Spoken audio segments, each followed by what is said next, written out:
My name is Tabassum Khordemi. I'm a nurse practitioner student at United States University. Today is July 8, 2026. I'm going to record my cardiac exam. But before I started, I'm going to show my place in 360 degree. This is my place.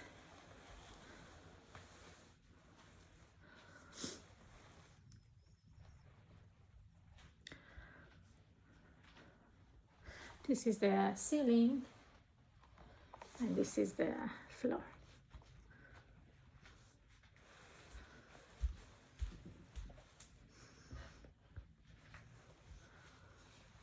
Okay, let me just put my camera here.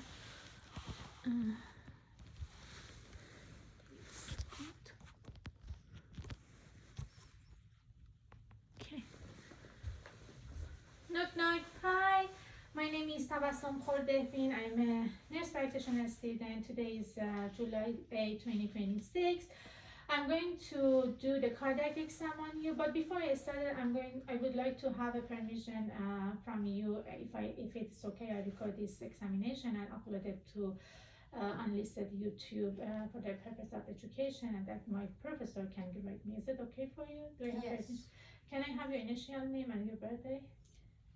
MM, and my birthday is 6/22/1979. Thank you so much. I'm going to wash my hands with the sanitizer, and then right now I'm going to, before I started, I'm going to check the blood pressure in both sides, in the brachia in the right and left arm, and then in supine position and upright position. And then I'm going to check if the number is same in both arm, and then I started if it's any abnormality in the orthostatic. But for her, everything is same. The blood pressure is okay. But right now, I'm going to check the neck. But I'm going to elevate the bed. I'm going to see the neck and then the chest for check to if I see any abnormality. But I changed the position to 35 degree and elevated the bed. Are you okay? Yes. Do you have any pain? No. Okay. And then right now I see the neck. I don't see any hives or lift.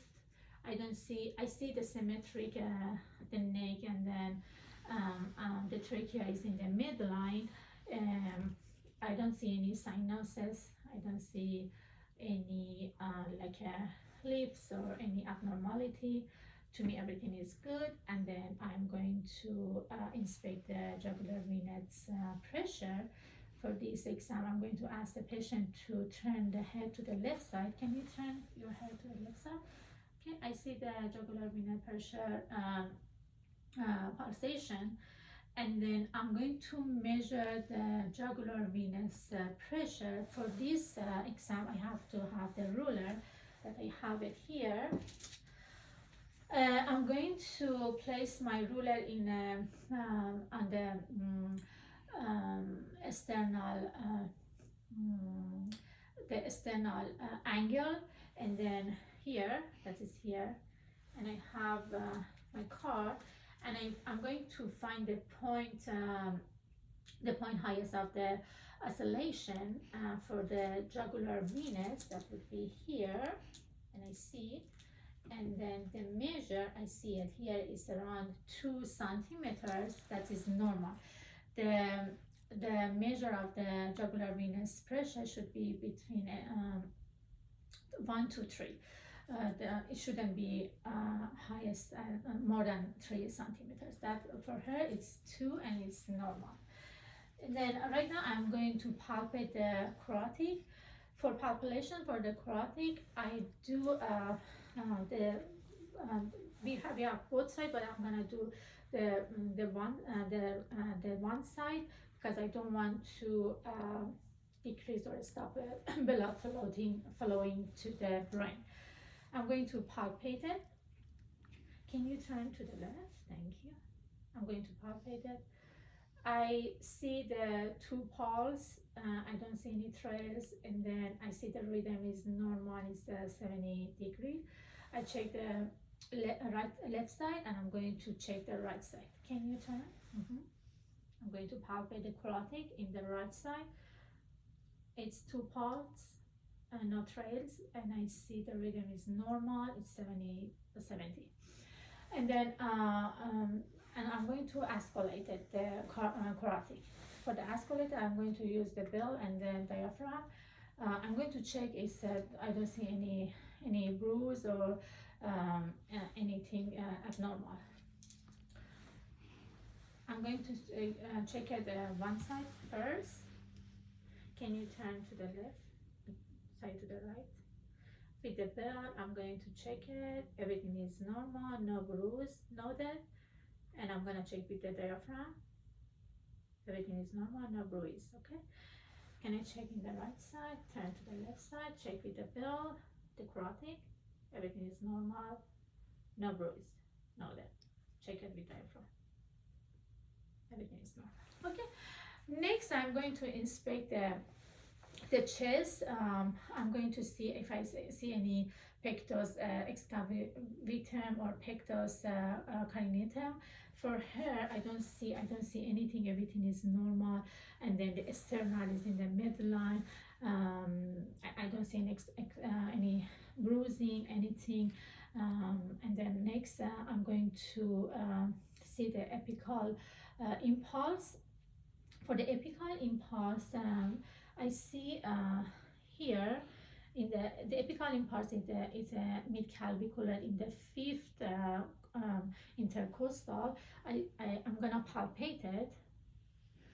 I palpate the apical impulse, and then it's 2 pulse and no trails, and the rhythm is okay. And then I'm going to go see the pericardium. I don't want to see any pulsation. The pericardium is okay. I don't see any pulsation. And then right now I'm going to palpate the point of maximal impulse that is in the fifth intercostal, and it's in the mid-clavicular. For that one, I'm going to just have the palpation, and then for this one, when I palpate it, I see I don't feel any trails to impulse. And then if we cannot palpate or see any apical impulse, we have to ask the patient to turn to the left side and ask the patient take a deep breath and hold it, and we can see it. The next step, I'm going to escalate it. The 4 area I'm going to escalate it, it's aortic. But before I escalate it, I'm going to palpate the 4 areas.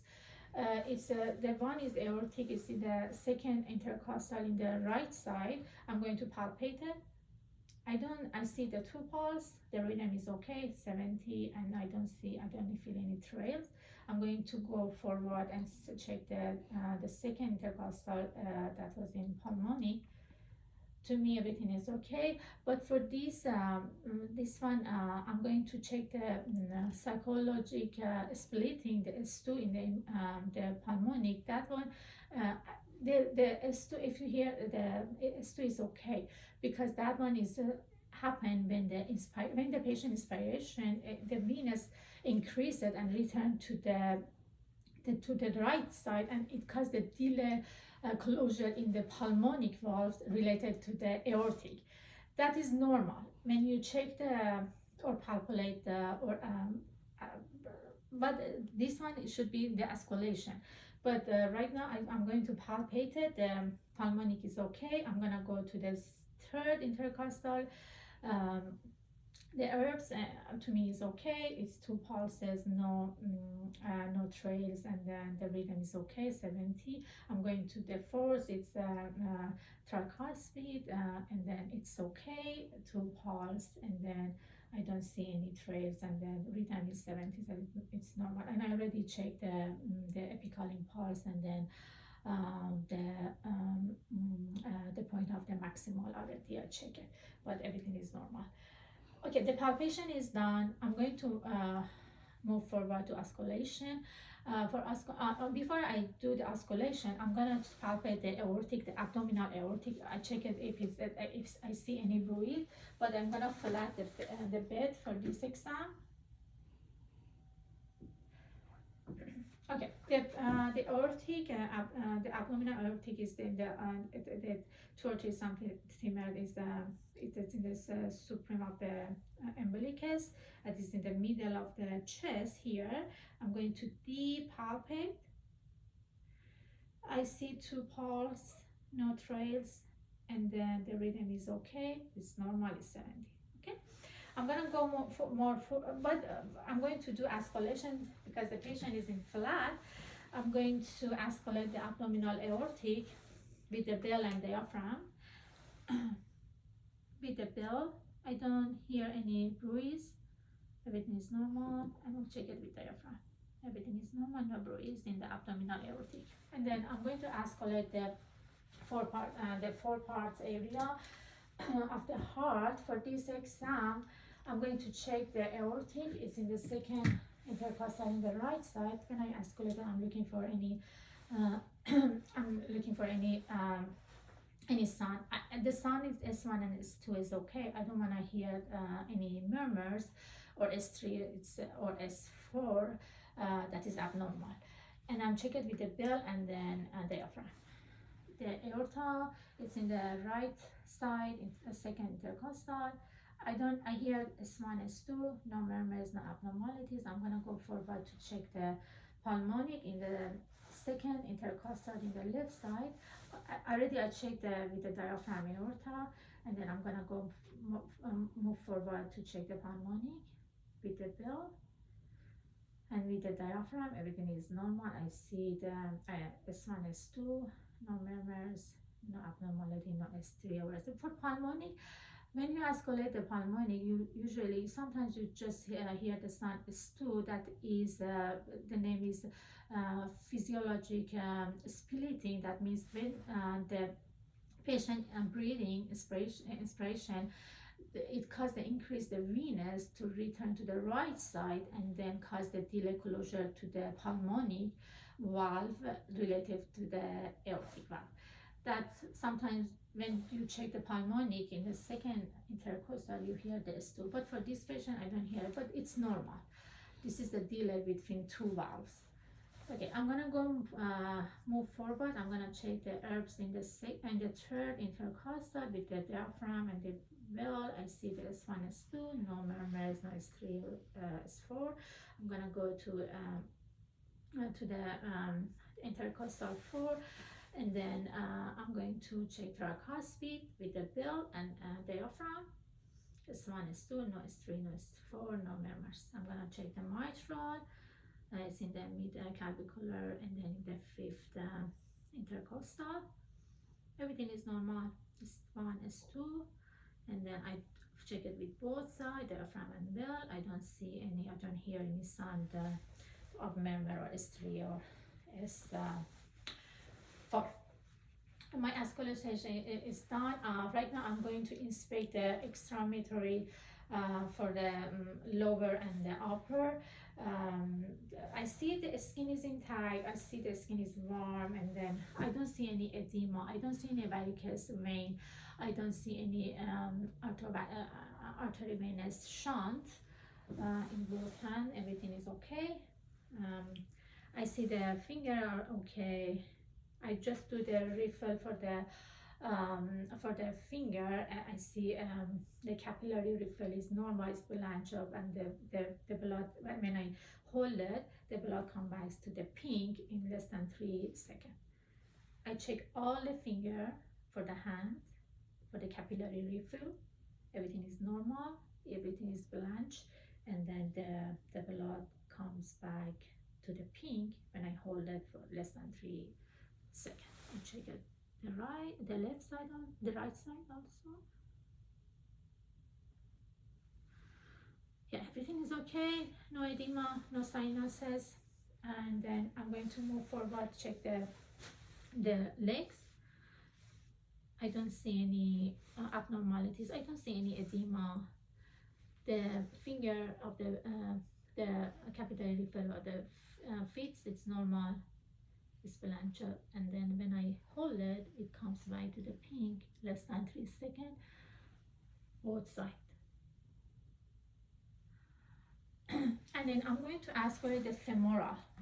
For the escalation, the femoral, I'm going to check that if I see any bruise, the femoral arteries, it's here. But for the purpose of this video, I cannot ask the patient to take off the shirt. But if I am in the office, I'm gonna ask the patient to take off the shirt and the blues, and then I can check it better. But the femoral artery is here. I'm going to check it with both side bill and the diaphragm. I see the two pulse, and then the rhythm is okay. I don't hear any bruise. Sorry. I check it with the diaphragm, and I check it in the left side, both with the bill and diaphragm. I don't hear any bruise, and then two pulse, and the rhythm is okay in the 70s. And then I'm going to check palpate the pulses. I'm going to check the brachia in the both sides at the same time. I'm gonna check if everything is normal and is symmetric, and I see the two pulse. I see the rhythm is okay, 70, and then I don't see any abnormalities. I'm gonna move forward to the check to the radial to the same time. Everything is normal, the pulse is okay, two pulse, 70, the rhythm is okay. I don't hear any I don't feel any trails. And I'm gonna move forward to check the popliteal. Is the fossa popliteal, but I'm gonna check as the patient flex the leg. For this exam, I'm going to check it, the popliteal fossa, but I'm gonna do it very deep for here. And I don't see any abnormalities. Everything is normal. It's two pulse, and then no trails, and then 70 rhythm. The rhythm is okay. I'm going to check the femoral, the both side, the pulse. Everything is okay. Two pulse. The rhythm is okay. 70 is not trails noted. I'm going to check the posterior of the tibial here, both hands at the same time. Again, everything is okay. Two pulse. The rhythm is okay. 70, and then no trails noted. And I'm going to check the dorsals here, both sides together, two pulses, and then the rhythm is normal. It's 70s. I think I check everything, but I have to tell you something. For the escalation for the heart, we have to ask the patient just have the deep breath, and then just have a normal breath when you escalate the heart. Patient doesn't need to hold it. Just first deep breath and inspiration, and then exhalation, and then patient needs to have a normal breath. Thank you so much for your time. I really appreciate. I think I'm done. Just turn off my camera.